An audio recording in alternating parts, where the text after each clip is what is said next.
Hey everyone, welcome back to my channel. Today we are going to be budgeting out and talking about our goals and things of that sort for July.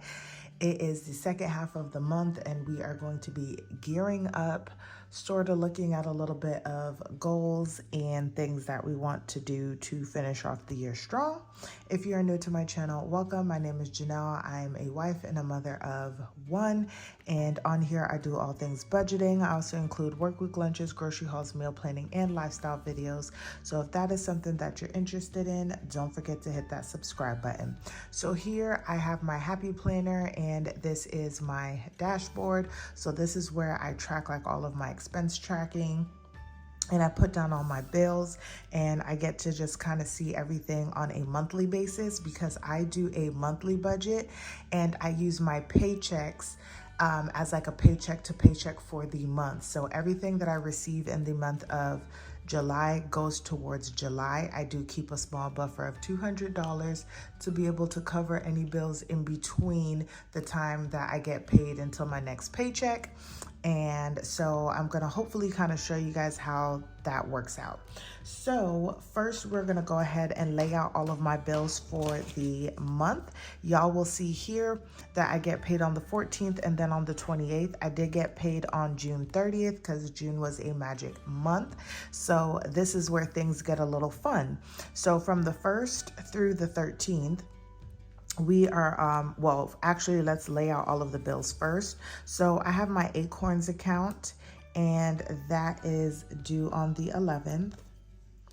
Next is going to be my transfer, and I do transfers on my payday. So this transfer will be on the 14th, and that is, the money that I transfer from my account to our household account. Me and my husband share an account where we pay all of our household bills out of.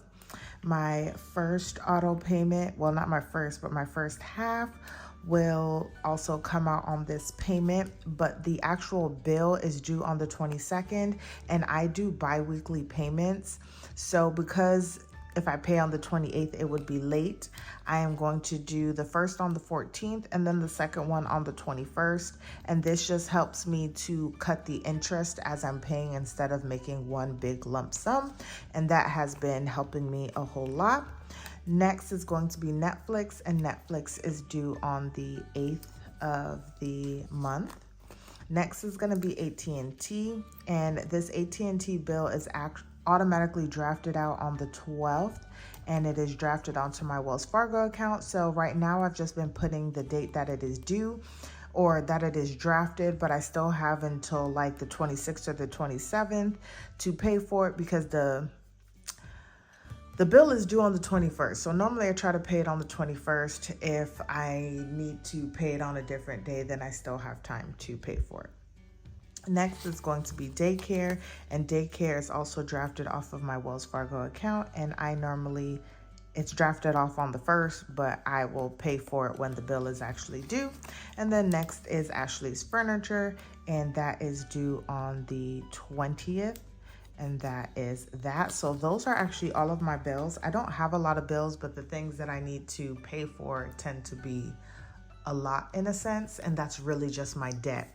So now that I have put where everything is due, my first paycheck is not until the 14th, but remember I do keep a $200 buffer. So what I will look at is what is due from the 1st through the 13th that needs to be paid. I need to have my, oh my gosh, I forgot a bill because I was like, wait, that looks way too easy. Let's put here. And that is going to be my Amex card. That is due on the 5th. Okay. All right. So now we're good. So I will look and say, okay, what are the bills that I have to pay? I have my Amex card that I need to pay for, Netflix, Acorns, and my AT&T bill. Those are going to be the 4 things that I need to pay for before, I need to pay. So what I will look at is I'll say, hey, what is something that is charged to a card that I don't have to necessarily pay? We can take out AT&T because technically I have until the 21st to pay for it. So now it's just these three things. This is automatically deducted out of my account, and so is Acorns, and that comes up to about $24.64. And then we have my Amex, which is $100. So $124 is going to come out of my account, that buffer that I have, that $200 buffer, to make sure that these bills are covered. Now, granted, you can have maybe more of a little bit of a buffer right now because my bills are like low in a sense. $200 just works for me right now, and I am taken care of. I do a cashless sinking funds and savings and cash envelopes or cashless envelopes, so I don't have to fully fund those other things because I use my credit card and pay them back. So that is what I will do. And then when I get paid on the 14th on my paycheck to paycheck tracker, you will see that I will cover these amounts. So technically I'd be paying myself back the $124 because this is when I got paid. And then I will pay everything else that needs to be paid from the 14th through the 27th. And pretty much here we are here. And then I get paid on the 28th. And when I get paid on the 28th, I will then go back and cover anything that was charged to a card or something that needs to be paid back. So hopefully you guys understand that, but that is just how I do my monthly budget. And I prefer to do a monthly budget instead of a paycheck to paycheck budget, because whenever you get those magic months, it never feels like a magic month because you don't get that third check or whichever check you use to actually go towards something like savings or anything like that, the way that I was able to use my last paycheck to literally just go straight to like savings, extra debt, and all that stuff without compromising my bills. Okay, so that is just what my dashboard looks like. And we're actually going to just go over and talk about the money side of things. So I always budget for like my minimum income, which is $3,200. And as you can see, starting balance is always going to be $200. So we have my expenses, and all of my expenses comes out to $1,282.69. We have my debt, and I just budget the lowest debt snowball at $250. I do have one more debt that is not being included, and that's my small student loan, and you guys will start seeing that repayment once it's due in like September. So for right now, we're putting 1072 towards debt, and this is what I really want to work on, because that 1072 could be going towards savings and all of these different things. Next is going to be variable income. This month I'm doing $400 towards groceries. We're dropping gas down, even though gas has gone up to $200. I'm doing $70 for personal, and I did cut out spending this month. So I am challenging myself to not spend money. So there we are with that. Next is going to be my save. So I am putting $175.31. I'm planning to put $140 towards sinking funds and only $35.31 towards savings challenges. And I did change this up because when you guys check out my closeout for sinking funds and savings, I realized that I was kind of doing my savings challenges a little wrong for me. I was trying to put more money into savings challenges and complete them instead of the other way around, where I'm putting money into my sinking funds so they can actually function and work, and then whatever extra money I have, I would put that towards savings challenges for things that will need money like in the future. So I am trying to slowly correct that and get that together. So that's why there's a lot less money going towards savings challenges. And also with the sinking fund, the money for the sinking funds is money for both my personal and my household account, because I've removed putting or taking out money out of my household account to build up that account, because I've said many times that our household account right now is struggling because of the increase in our taxes. But we are hoping, or we're knowing going forward, that our mortgage won't be,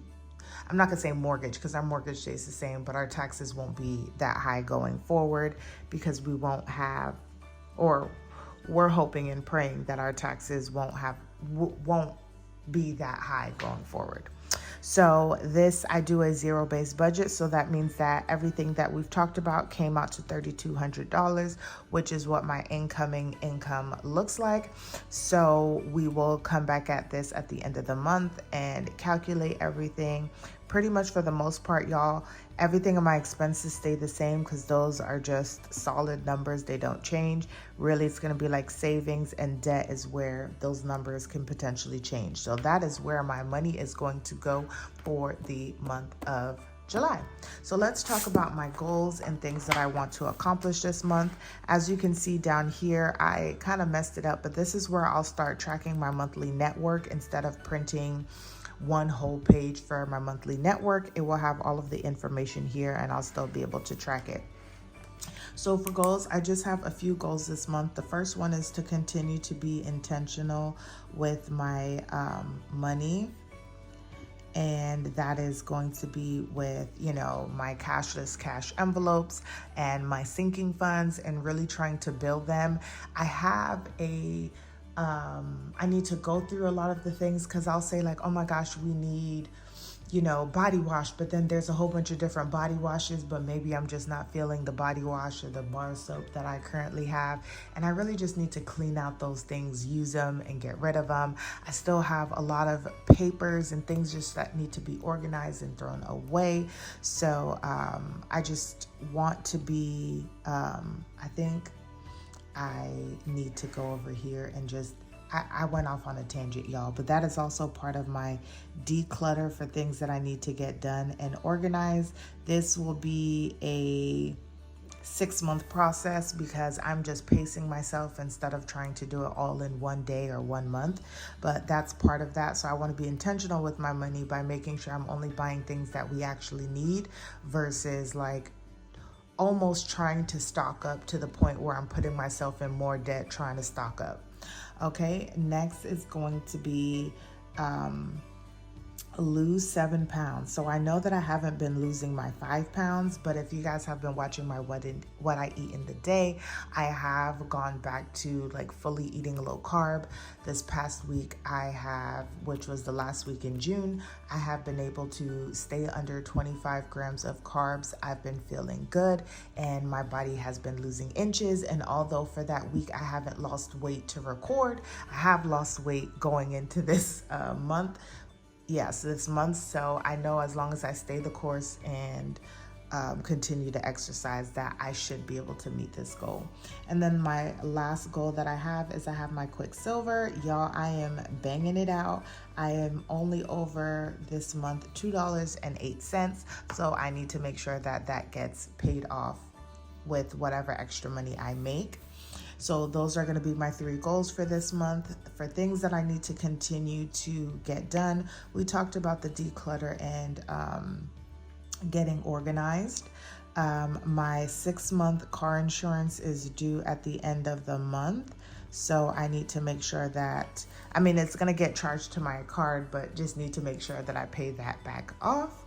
Also, I just want to continue to exercise. My best friend sent me a 15-minute video that is actually perfect for me.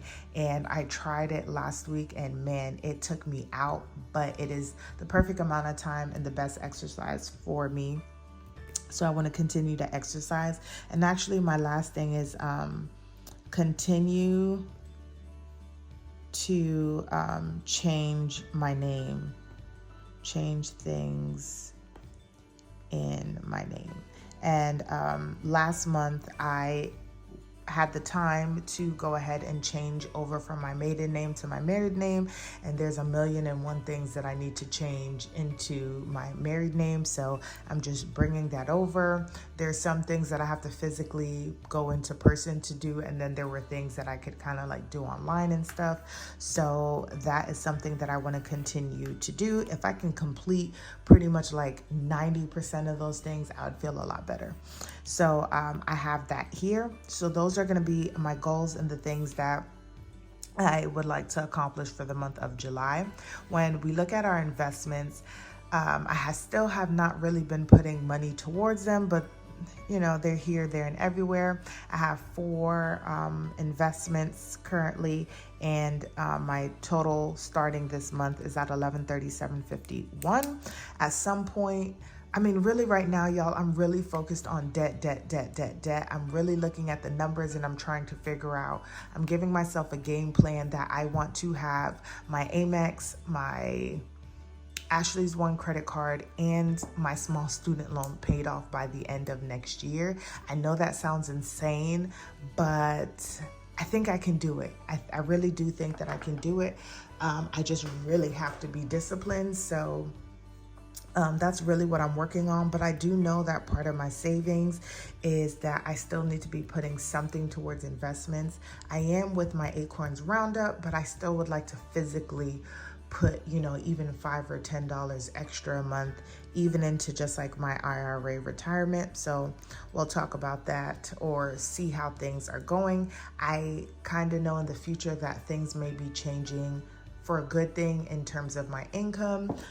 So that may also help me out as well too. Lastly, we have my monthly network tracker. It's a little out of pocket in terms of how I wrote stuff out, but this is just my written version of what it looks like on the Budget Mom. But y'all, that just wraps up everything for the month of July and what I'm planning on doing. Exactly what I'm saying is just seeing where I plan on having my money go. I hope you guys enjoyed this video. Don't forget to like, comment, and subscribe, and I will see you guys in the next one.